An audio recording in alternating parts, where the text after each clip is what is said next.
This is UMAR AHMED for IFLTV in association with MTK Global, post-fight, and still British champion and Commonwealth champion again, Lawrence Okolie, joined by Henry, his brother too. Is he in the shot? Reaction? Yeah, just happy to get the win. Obviously I was a little bit nervous going in where there was so much talk outside and like how much I wanted to stop him. So it was good that, you know, as the fight went on I relaxed and managed to get the job done. Yeah. Henry, fourth round stoppage, proud of him? Very, extremely. 12 fights in. He's done. Before Lawrence turned over, if you go back on his Insta, he put a picture up of Chamberlain, done him, finished him, put up a picture of Watkins, stopped him, put up a picture of Matt Yaskin, beat him, British champ, put up a picture of WADI, 2-time Commonwealth champ in 12 fights. Like him, love him, hate him, what he speaks comes into reality. That's that. So I'm very proud of that performance. And WADI definitely looked the best he's looked in a long time. And he definitely had a good long camp for it. It's good, fourth round. Happy with that. Yeah, as your brothers mentioned, Askin, WADI, Isaac, Luke Watkins. There's one left, Richard Riakpo. Are you interested in fighting him, or do you want to go onto the world stage? When you say people like all the names I beat, call that's British level, then you say Richard, then you say Dion Juma, Craig Glover. I think there's a point where it's like, I don't know how many times I could keep proving I'm the best in London, proving I'm the best in England, proving I'm the best in Britain. So I do want to make the next step up and push myself. Like obviously, I mean, in this fight I got caught with a counter left. Third round, I think. Third round when I overstepped. Good shot, felt it. Obviously, you know, I've got good composure so I can get through that and get the stoppage. But it's like I need to go up another level where if I do that too many times, I get knocked down. It's just, do you know what I mean? So I need to keep continually pushing myself, otherwise I'll just plateau at British level. Like, my aspirations are not to be British champion for my whole career. I did it in 10 fights. So, do you know what I mean? It's just is what it is. So long story short, I would like to push on to the next level if opportunities present themselves. If they don't, then once again I'll show I'm the best in Britain. Get Eddie to deliver you the Lebedev fight. Yeah, like it's just is what it is. Do you know what I mean? Like for me, I've never once watched fighters and said, yo, undefeated, yeah, this, that, another. That's never been my MO. I want to win all my fights, but I'm never going to be the type of fighter that doesn't fight people because what if I lose? Do you know what I mean? So I'll go into fights against former world champions. I'll go into fights against British champions before my time, Commonwealth champions before my time. So, you know, long story short, I'm up for it. Henry, there was a lot of talk during the lead up to the WADI fight about him and Dylan. Yeah. Obviously, Dylan's brother, come up to Lawrence during the week and sort of squashed it, if you like. What have you made of all that?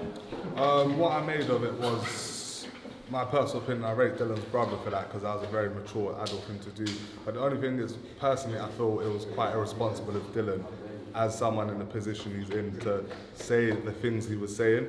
Because at the end of the day, Lawrence is a professional athlete, so is Dylan White. Lawrence has ambitions to do what he wants to do, and he tweeted Dylan saying, I believe I'll beat you. He didn't say, I would, or he didn't say, Dylan, you're rubbish, you're this, I'll smash you. He said, I believe I'll beat you. Dylan calls him a waste man. Dylan says, when I see you, I'm going to punch you up, and your crew, etc. Talking about things outside the ring, and I thought that was very irresponsible of him, but obviously he probably got heated, spur of the moment. But yeah, definitely big up his brother for squashing it, or sort of like coming with sense, sort of thing. Because it was extremely irresponsible of Dylan, in my personal opinion, to say all of those things that he said. All right. Listen, Lawrence, well done tonight. Thank you so much. Hopefully you do get that Lebedev fight. Yeah. Is there anything else you'd like to add, though? No, just to anyone and everyone that supports me, massive thanks, massive shout out. I'm up for pushing myself, as I said, and most importantly, you know, thank you to the team and, you know, my sponsors. I'm up for it anyway. I'm good to go. Actually, got to ask you one more thing. Today I saw on Twitter Isaac Chamberlain was talking about you having a boring fight or hugging. He's bought a pillow tonight as well. I don't know if you knew that. And I saw your tweet back just to say, leave it. What was he actually saying to him? I was just saying, you know, this is probably the last time I'm ever going to mention this guy, but it's like, you know, we had a build up purposely because I didn't want this to go on for years. I pushed to make the fight. I beat him in, not a pretty fight, but a fight where I knocked him down twice, won every single round. So really, you know, after I beat him, I then beat Luke Watkins and Matt Yaskin, became Commonwealth British title. He then boxed Luke Watkins, who I stopped in 3 rounds. He had a 10-round war where he won by 1 point. So the levels have been shown already. Him talking is just a way of staying relevant. And I also think, you know, he needs to learn to really love himself. You know, once he learns to love himself and stop fixating on me, he's gonna have a better life, trust me. But, you know, every opportunity when I'm fighting, he talks about me just in general. You know, he seems to be upset with where he is in life. But once he learns to love himself, that's the only advice I can give where I'm at, because I love myself. He needs to learn to love himself, and then he's gonna do well. One more thing that's actually popped into my head. I'll keep that. It's going to go on for half an hour. Ben Davidson actually messaged me today and said Barry Robinson's going to be one of the best trainers in world boxing. Yeah, and I personally believe that also. You can see what was going on in there. I have natural tendencies where I'm over eager to hurt people, so I land the right hand, sometimes I fall over, blah blah blah. He's the type of guy that sees that kind of stuff and says, you know what, you're overshooting it. You know, he in the middle of the fight, he didn't give me water in between round 1 and 2 because he wasn't happy with the fact that I was overshooting. So he knows what he wants and he's gonna go get it. You know, he didn't give me water. Savage, innit? Yeah, he said, fuck your water. What are you doing? Like, you acting like a dickhead. Like, so then I had to go out with no water. And then, you know, it is what it is. 15 press ups as well. Making me do press ups and shit. What's wrong with him? Yeah, Barry is one of a kind. Yeah. All right, Lawrence, Henry.